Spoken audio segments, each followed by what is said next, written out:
عن نهايات كاس العالم باستراليا ونيوزيلندا الوطنيه في اجواء استثنائيه، في اجواء حماسيه، في اجواء وفرت كل الظروف اللوجستيكيه والمعنويه كي تكون هذه العناصر في الاستعداد لكاس العالم والبحث عن لقاءات وديه. هناك صعوبات كبيره بالنسبه لمده كاس العالم تحت 17 سنه، وكذلك كاس العالم لقرب 17 سنه فتيات ومجموعه من الانجازات الاخرى سنعود الحديث عنها. نتابع القصير رقم 8 كانه يلعب بالرسم التكتيكي 3-5-2. الكره تلعب على القائم الثاني، متابع استمات الاير والانطلاق عبر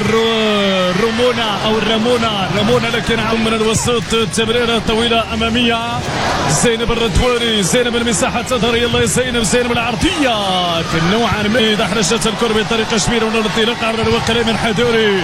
عرضيه تلعب اللي عندها تجارب مهمه وبذلك ركائز مهمه للمنتخب السويسري. هنا العرضيه وهنا الفرصه المغربيه، التمر الوطني هنا تمرير الكره بطريقه شميله لفائده سكينه ديكي الوسراوي. يلا سكينه ديكي يجب ان يكون هناك شجاعه المراوغه والتقدم بالخسر المنتخب السويسري مرعب من جانب هذه اللاعبه المميزه. هنا بالراس الابعاد الصغير، اعين تراقب وهنا التنفيذ عبر القائم الثاني بعيد الكره بعسيس يوريخ تنفذ الركله الركنيه عبر القائم الاول بالراس بعد حداري مرت امام سومباسو ارادت ان تستثمر الكره لاعبه سيرفيت. هنا محاولة استغلال عبر القائم الثاني ثم هنا عملية التنفيذ تمرر لإيلودين نقاش عبر الوقت الأيمن لروسيلا وهذه سكينة ديك الوسراوي سكينة نصر النخبة الوطني. هذا ما قلت، لاحظوا بسرعة تعود النخبة الوطنية الزيادة العددية يجب استثمار التصل فائدة سكينة ديك الوسراوي العرضية عبر القائم الثاني. تسرع بيا سريعة لم تستثمر دائما، تستثمر الثاني. هنا مقوصة راسية ياسمين برابط جانبا عن مرمى الحارس جايل تارمان.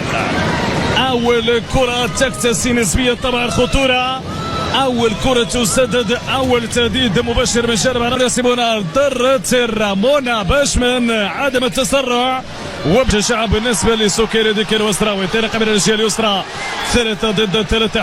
حداري من السويسريات، حداري واللي بعد من جانب ياسمين مراوطة. ياسمين امام هذه الانطلاقة السريعة من جانب اللاعبة مريم ترشون البديلة قبل حدوث ورقة هجومية يراهن بشكل كبير عليها بالنسبة للمنتخب. على الثانية تمرير الكرة بجانب غزال الشباك، مشى التمرير على المقياس من سلمى ماماني، وصلت الجيل من عرضية خطيرة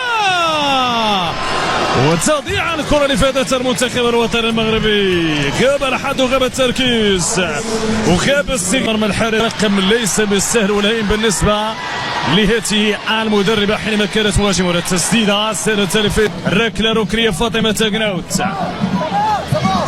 في تنفيذ الركلة الركنية عبر القائم الثاني. فرصة البحث عن الراسية عندي وكذلك على مستوى المنتخب السويسري. فاطمة تقنوت، يلا تقنوت المساحة يا تقنوت، الفرصة يا تقنوت، يلا تقنوت تنتظر الدعم والمساندة. تقنوت متابعة هنا العرضية، فرصة خطيرة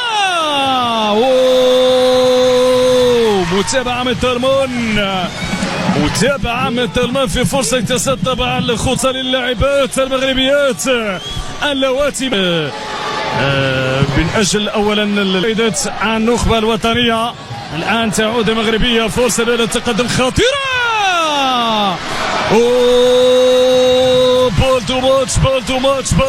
بالدو ماتش يا سلمى يا اماني.